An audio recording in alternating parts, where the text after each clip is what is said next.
BJP MLA Raja Singh పార్టీకి రాజీనామా చేసిండు కదా. ఇక పార్టీకు ఆయనకు ఇదేం కొత్త కాదు. ఇప్పటికే మస్తు సార్లు రాజీనామా చేస్తా అని చెప్పిండు కానీ చెయ్యలే అనుకుంటా లైట్ తీసుకురు అటు పార్టోలు ఇటు పబ్లిక్ కూడా. కానీ మొన్న అన్నట్టు రాజీనామా చేసేది రెండు.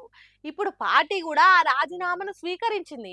మరి రాజీనామా తర్వాత ఏదో పార్టీల చేరికైతుందని గుసగుసలేని వస్తున్నాయి. హా, మొత్తం మీద బీజేపీ ఎమ్మెల్యే రాజా సింగ్ చేసిన రాజీనామాను పార్టీ ఒప్పుకుంది.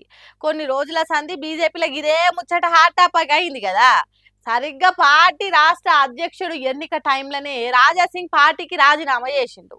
ఉత్తగా పెన్నుతోని రాజీనామా లెటర్ మీద సంతకం చేసుడే కాదు, కొన్ని మాటలు కూడా ఇడ్చిండు.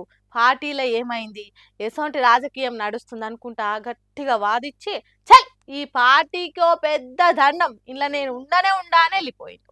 అట్లా పోయేటోడు ఒక పార్టీ గురించి, పార్టీ లీడర్ల గురించి ఆయన మాట్లాడిన తీరు మీద అటు హైకమాండ్ అంతా అగ్గి మీద గుగ్గిలమయ్యారు. అందుకే ఈ ముచ్చటనే ఎప్పటి లెక్కనే ఎట్టికి వదిలేయకుండా ఆరా తీసి నడ్డా రాజీనామా ఆమోదించిండు. అదొక్కటే కాదు, బీజేపీ నుంచి ఎమ్మెల్యే పదవి వచ్చింది కాబట్టి రాజాసింగ్ ఎమ్మెల్యే పదవి మీద అనర్హత వేటు వేసేటట్టు స్పీకర్కు లేఖ రాయాలని పార్టీ డిసైడ్ అయిందట. ఆ ముచ్చట అట్లుంటే ఇటు రాజాసింగ్ ఉత్త ఊకునేటోడు కాదాయే. ఆయన కొత్త పార్టీల్లో చేరనీకే అన్ని తయారు చేసుకుంటుండు. ఇది ఇప్పటి తయారు కాదట. బీజేపీకి రాజీనామా చేయకముందే ఆయన రాజకీయ భవిష్యత్తు గురించి ఎప్పటికప్పుడు ఆలోచన చేస్తూనే ఉండట. ఇక ఎప్పుడు హిందుత్వం కోసమే పోరాటం చేస్తూనే ఉంటా అని మాట ఇచ్చిండు కదా.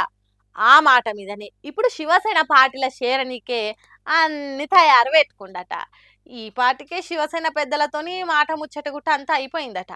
ఓగాల బీజేపీలు పెట్టిన లేఖ తగ్గట్టు స్పీకర్ అనర్హత వేటేస్తే మాత్రం శివసేన నుంచే గోషామహల్ అభ్యర్థిగా పోటీ చేయాలని డిసైడ్ అయిందట రాజాసింగ్. అందుకే ఇప్పుడు అందరి కళ్ళు స్పీకర్ ఏం చెప్తాడా, ఎప్పుడెప్పుడు చెప్తాడా అన్నట్టు కళ్ళలో కాకరొత్తులు వేసుకొని మరే ఎదురు చూస్తున్నారు. చూద్దాం ఇక ఏం జరుగుతుందో. ఇంతకు మీరేమనుకుంటుర్రు?